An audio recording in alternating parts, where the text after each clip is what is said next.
माखन को चुराने वाला फिर माखन को चुराने आया है। माखन को चुराने वाला फिर माखन को चुराने आया है। माखन को चुराने वाला फिर माखन को चुराने आया है। वही कृष्ण आ गया लगता है।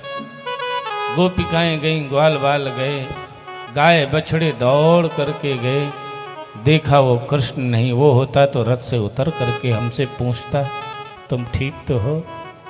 गोपी ग्वाल बाल बछड़े गाय सब अचेत हो गए। जासु वियोग विकल पशु से, प्रजा मातु पितु जी हैं कैसे। उद्धव जी गए, वृंदावन में पहुंचे। तमाम गोपिकाएं कुआं में पानी भर रही हैं। घड़ा लिए कामिनियां कुमारियां, अनेक कूपों पर थी सुशोभिता। पधारती थी निज गेह को थी, बजा बजा कर निज नूपुरादि को। गोपिकाएं कुआं में पानी भर रही हैं। उद्धव जी गए, गोपिकाओं से पूछा यहां कहीं नंद भवन है? कृष्ण मैया यशोदा का भवन कहाँ है? गोपिकाओं ने कहा क्यों, क्या मथुरा से आए हो? उद्धव ने कहा हाँ। आपको कैसे पता कि मैं मथुरा से आया हूं? कुछ दिन पहले एक अक्रूर आया था, वो भी मथुरा से आया था। वो मेरे कृष्ण को बहला फुसला करके ले गया। अब कृष्ण ने जाकर के कंस को मार दिया। अब क्या कंस का पिंडदान कराने के लिए हमें लेने आए हो? गोपिकाओं की ऐसी बात सुन करके उद्धव ने कहा इनसे बात करना उचित नहीं। आगे बढ़े, चौपाल में बैठ करके तमाम गोपी ग्वाल वाल रो रहे थे कृष्ण के वियोग में। ग्वाल वालों से कहा भैया यहाँ कहीं नंद बाबा का भवन है? बोले यहाँ नंद बाबा का भवन पूछने की आवश्यकता नहीं पड़ती, बिना पूछे लोग पहुँच जाते हैं। कैसे? ये जो जल देख रहे हो, किसी ने स्नान किया हो वो जल नहीं है। जब से कृष्ण और बलराम मैया यशोदा नंद बाबा को छोड़ के गए हैं, उनके प्रेम में इतना रोए हैं। नंद बाबा यशोदा मैया इतना रोई हैं, उनके आंसू यहाँ तक बह करके आए हैं। इन्हीं आंसुओं के सहारे चले जाओ, जहाँ पर इन आंसुओं का उद्गम स्थान है वही नंद बाबा का घर है। उद्धव जी गए। मैया यशोदा एक खंभे की ओट में धोक लगा करके बैठी हैं, मानो प्रभु को झूला झुला रही हैं, पालना झुला रही हैं, ऐसा ध्यान कर रही थी। उद्धव ने आवाज लगाई, ध्यान टूट गया। क्या है? उद्धव ने कहा मैं कृष्ण का भेजा हुआ सखा। कोई भी हो, इतनी जोर क्यों बोलते हो? बड़ी मुश्किल से थपकियां मार करके पालने में अपने गोविंद को सुलाया है। उद्धव का ज्ञान का घमंड यहीं पर चूर हो गया। उद्धव ने कहा मुझे उस गोविंद के पालने में दर्शन करा सकती हो माँ? हाँ हाँ आओ। जैसे पालने के पास गई, पालना खाली पड़ा है, रोने लगी। उद्धव मैं तो पागल हो गई हूँ, मेरा कृष्ण तो जाने कब मुझे छोड़ के चला गया।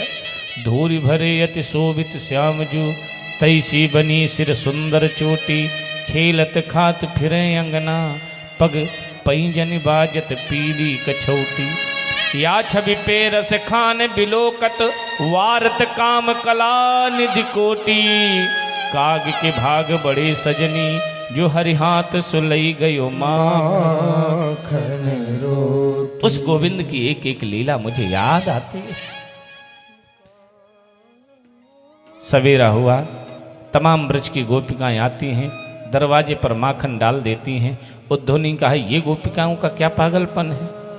नंद बाबा ने कहा जब मेरा कृष्ण था तब तो माखन चुरा के खाता था, जब से वो चला गया है उनके नाम से यहाँ पर रोज एक एक मटकी माखन डाल देती हैं गोपिकाएं।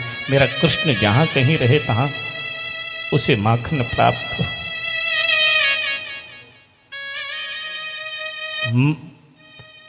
काफी समय तक रुके।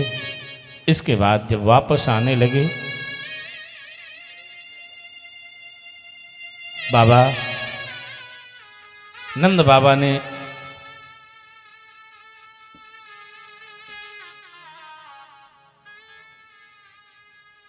नंद बाबा ने पीताम्बर दिया है, मैया यशोदा ने ताजा माखन बना करके दिया है, राधा रानी ने बंसी दी है, मनसुका ने गेंद दिया। गाँव को बताई मोरे नाम को बताई के, श्याम सो हमारी राम राम कह दीजिए। उद्धव जी लौट करके आए हैं, मथुरा में आए। कन्हैया ने कहा ज्ञान सिखाया है, सिखा करके नहीं सीख करके आया हूँ। क्या? आपके प्रेम में रोना सीख करके आया हूँ। मानुष हो तो वही रस खान, बसो ब्रज गोकुल गांव के ग्वारन। जो पशु हो तो कहा बस मेरो, चरो नित्य नंद की धेनु मझार। आशा महो चरण रेणु जुषा महम स्यात्, वृंदावने किमपि गुल्मलतौषधीनां। हे कृष्ण, यदि मुझे लता पत्र बनाना तो वृंदावन का बना देना। आशा महो चरण रेणुजुषा महं स्यात्, वृंदावने किमपि गुल्मलतौषधीनां।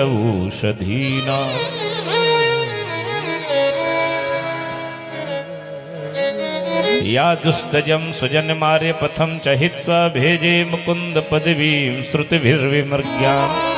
हे गोविंद, यदि लता पत्र बनाना, घास फूस बनाना तो वृंदावन का बनाना, ताकि ब्रज की गोपिकाएं मेरे ऊपर से चलेंगी तो उनकी चरण रज मेरे माथे में लग जाएगी, मेरा जीवन धन्य हो जाएगा।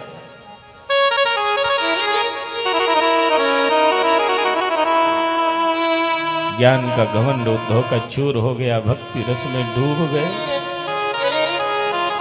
बोलिए भक्त वत्सल भगवान की जय। महाराज कुब्जा के यहाँ गए हैं, कुब्जा को आनंदित किया है। समय कम है, थोड़ा सूक्ष्म ही आपको सुना रहे हैं। कंस के मर जाने पर कंस की दो पत्नियां थीं, अस्ति और प्राप्ति। ये दोनों जरासंध की पुत्री थीं। जरासंध के पास जब पहुंची तो जरासंध बहुत दुखी हुआ। 6 कष्ट जिसके पास आ जाएं, उस पिता के शरीर में आग लगाने की जरूरत नहीं पड़ती है। उस पिता का शरीर, उस मनुष्य का शरीर वैसे ही जलता रहता है, खत्म हो जाता है। कुग्राम वासा, जहां आप सही हो, बाकी दुष्टों के बीच में रहना पड़ जाए आपको, खराब गांव में रहना पड़े। कुग्राम वासा कुलहीन सेवा, कुलहीन की सेवा करनी पड़े, मजबूरी बस। कुभोजनम, परिश्रम करने के बाद भी सही भोजन न मिले। कुभोजनम कुद्रमुखी च भार्या, पत्नी मूर्ख, पत्नी दुष्टा मिल जाए। कुभोजनम कुद्रमुखी च भार्या, पुत्रश्च मूर्खो, पुत्र मूर्ख निकल जाए। विधवा च कन्या, वैधव्य को प्राप्त करके बेटी घर आ जाए। बिना अग्निनाते प्रदहंति गात्रम, उस मनुष्य के जीवन में आग लगाने की जरूरत नहीं, उसकी बिना चिता में जलाए उसका शरीर जलता रहता है। वैधव्य को प्राप्त करके दोनों बेटियां आ गईं। जरासंध ने कहा मैं बदला लेने जाऊंगा। जरासंध कई अक्षौणी सेना लेकर के भगवान श्री कृष्ण को युद्ध करने के लिए गया। भगवान ने सारी सेना को समाप्त कर दिया, जरासंध को छोड़ दिया। दोबारा फिर जितनी सेना थी फिर लेकर के गया, फिर भगवान ने सेना का संहार कर दिया, जरासंध को छोड़ दिया। कई बार गया, कई बार युद्ध किया, जरासंध हार गया। अब की काले वन को लेकर के गया है। 60 मन की गदा कृष्ण के पास, 60 मन की गदा काले वन के पास। दोनों एक दूसरे की ओर बढ़े। भगवान ने गदा छोड़ी और रण छोड़ के भाग गए। बोलिए रण छोड़ बिहारी लाल की जय हो। प्रभु से हमें ये सीखना चाहिए कि हमें अपनी जीत के लिए साम दाम दंड भेद सभी को अपनाना चाहिए। भगवान रण छोड़ करके भगे हैं। प्रहर्षण पहाड़ की गुफा में मुचकुंद महात्मा सतयुग से सो रहे थे। अपना पीताम्बर उनको ओढ़ा दिया है। उनको ऐसा आशीर्वाद है कि जो कोई जगाएगा जिसे देख लेंगे वो जल के भस्म हो जाएगा। भगवान ने कहा महात्मा मुचकुंद ऋषि जग भी जाएंगे और ये कालेवन भी मर जाएगा। भगवान गए, अपना पीताम्बर कालेवन मुचकुंद ऋषि को ओढ़ाया है। कालेवन गया, कालेवन ने समझा कन्हैया पीताम्बर ओढ़ के लेटे हैं मुंह छुपा करके। जैसे जगाना चाहा, मुचकुंद ऋषि ने जैसे देखा कालेवन जल करके भस्म हो गया है। प्रहर्षण पहाड़ की गुफा में जरासंध ने आग लगा दी। भगवान ने उस गुफा से निकले बाहर और सभी मथुरा वासियों को लेकर के समुद्र के टापू में रात ही रात में एक द्वारिका नाम की पुरी बसा करके रहने लगे। भगवान द्वारिका के राजा हो गए, नाम हो गया द्वारिकाधीश। बोलिए द्वारिका नाथ की जय हो। अब भगवान कन्हैया द्वारिका के राजा हैं। शेष 5 मिनट की कथा है। प्रभु द्वारिका के राजा हो गए। अब भगवान का ब्याह होना है। मैया देव की जहां कहूं बुलौआ में जाती हैं तो सब माताएं तो अपने अपने बहुरियन की प्रशंसा करती हैं। मैया देव की नीचे को सर झुका के बैठ जाती हैं। क्यों? 2 लड़के ब्याह योग्य, ब्याह दोनों के नहीं भय। एक बार भागवत कथा सुनी, बोली हे भागवत जी मेरे लाला को ब्याह हो जाए। भागवत सच्चा ग्रंथ है, जो मांगो सब मिलेगा। मेरे लाला को ब्याह हो जाए तो हम भी भागवत सुनेंगे। राजा रैवत की कन्या सतयुग से कुंवारी बैठी थी। राजा रैवत ने अपनी कन्या रेवती का विवाह बलराम जी के साथ कर दिया। लेकिन सतयुग में लोग 21 हाथ लंबे होते थे, बलराम जी 7.5 हाथ लंबे हैं। बलराम जी को जब अपनी पत्नी के कान में कुछ कहना होता था तो पहले पत्नी को बैठालते थे, फिर अपना खड़े होकर के कान में कुछ बात कह पाते थे। तो लोग इन्हें लंबी बहू वाले कहने लगे। बलराम जी ने कहा हमारा नाम बिगड़ जाएगा। भगवान ने एक बार बलराम जी ने रोहिणी रेवती को बुलाया और मूसल पास में रखते हैं, सर में मूसल का स्पर्श करा दिया। रेवती जी बिल्कुल बराबर हो गई, नाम हो गया रेवती रमण। बोलिए रेवती रमण भगवान की जय हो। देखिए भगवान की भगवत्ता है। आप लोगन की लंबी हो तो मूसर उसर न चला देना, न कोई और मामला हो जाए। भगवान की भगवत्ता है। उन्होंने मूसल का स्पर्श कराया तो बिल्कुल रेवती जी बराबर हो गई। अब भगवान कन्हैया का ब्याह होना है। भगवान के ब्याह के लिए जब कोई आता है तो लोग ब्याह हुस्का देते हैं। अच्छा, ये बहुत खराब बीमारी हमने देखा, हर गांव में 2-4 ब्याह हुस्काने वाले होते हैं। हाँ, कोई गांव बाहर नहर पर से ही साथ में बिटिया वाले के लग लेते हैं।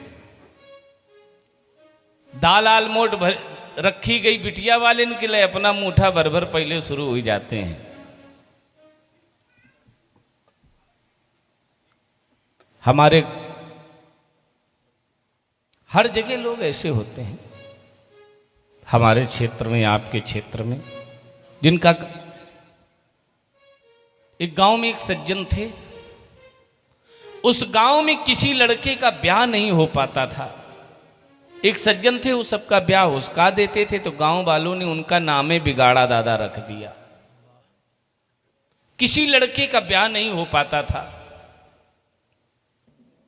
धीरे धीरे भगवान की ऐसी कृपा भई कि बिगाड़ा दादा की पड़ी गई तारीख। चले गए कचहरी। एक लड़के ने कहा बप्पा आ जाइए, हमारी लगुन अगुन चढ़ जाए, जो कुछ होना है हो जाए, नहीं तो जीवन में ब्याह हो नहीं पाएगा। आज बिगाड़ा दादा कचहरी गए हैं। लड़की वालों को सूचना दी गई, मंडप मंडप गाड़ा गया। लड़का चकाचक जामा पहन करके काजल आजल लगा के मंडप के नीचे आया। तब तक बिगाड़ा दादा की तारीख आगे बढ़ गई।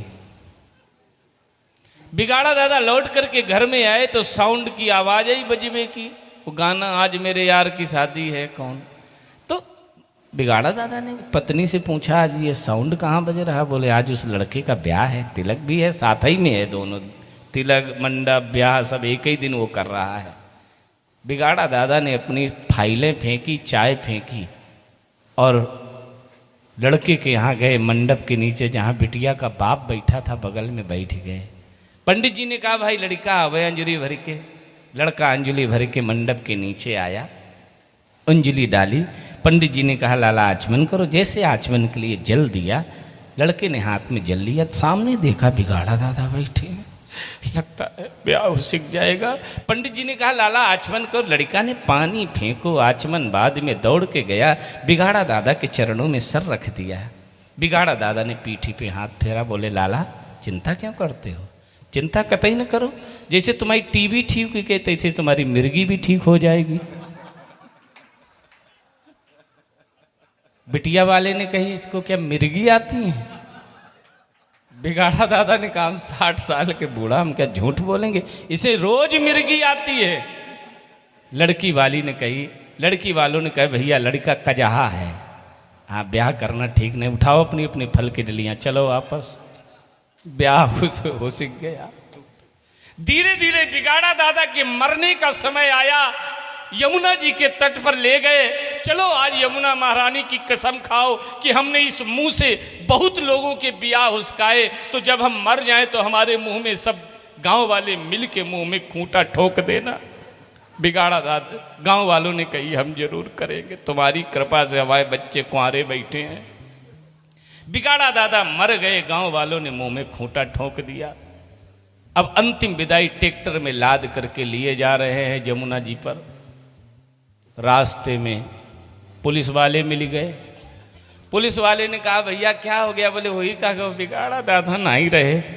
बोले अच्छा देख तो ले अंतिम दर्शन करने। जैसे चादर खोल के देखा तो मुंह में खूंटा ठोका। पुलिस वाले ने कही तुम सब गांव वाले मिल करके मुंह में खूंटा ठोक के मार दिया। गांव वालों ने कही नठिया मरते समय पूरे गांव को जेल करा के चला गया।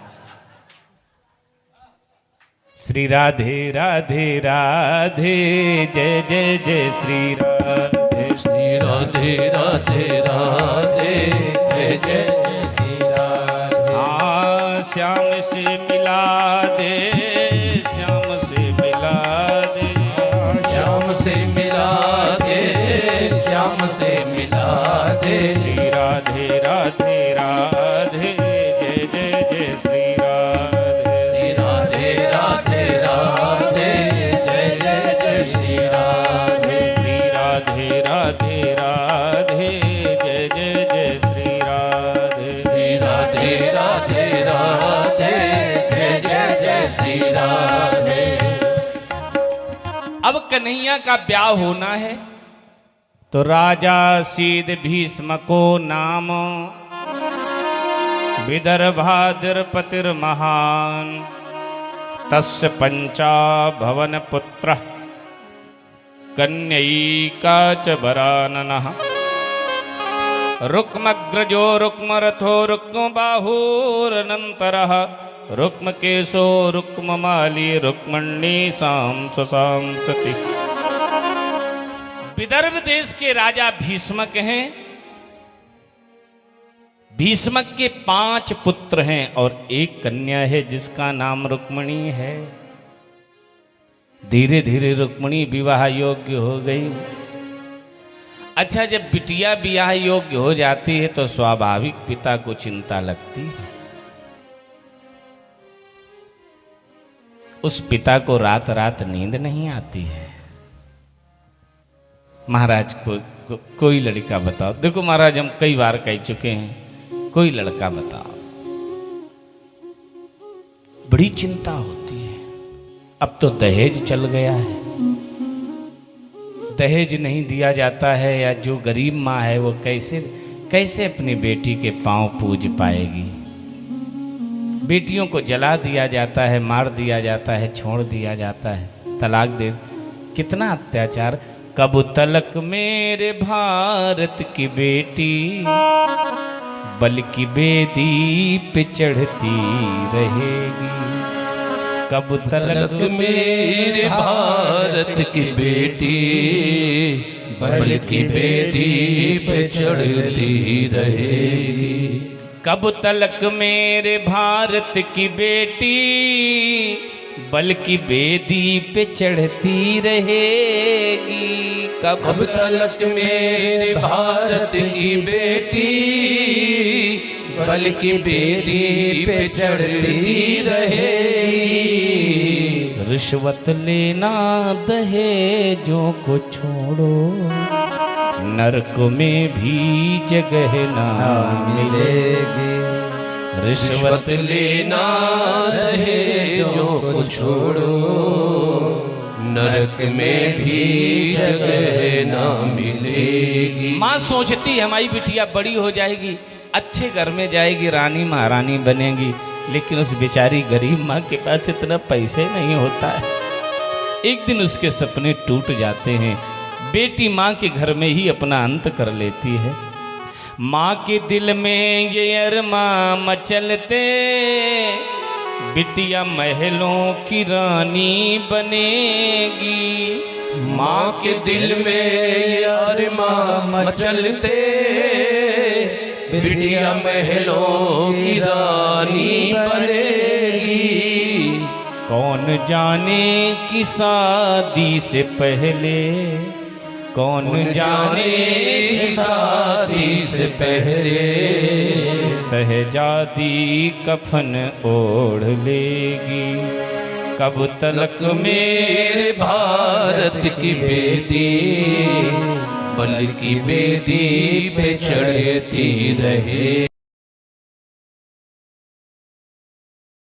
आनंद टीवी से जुड़ने के लिए आप हमें व्हाट्सएप करें 9277395752 पर।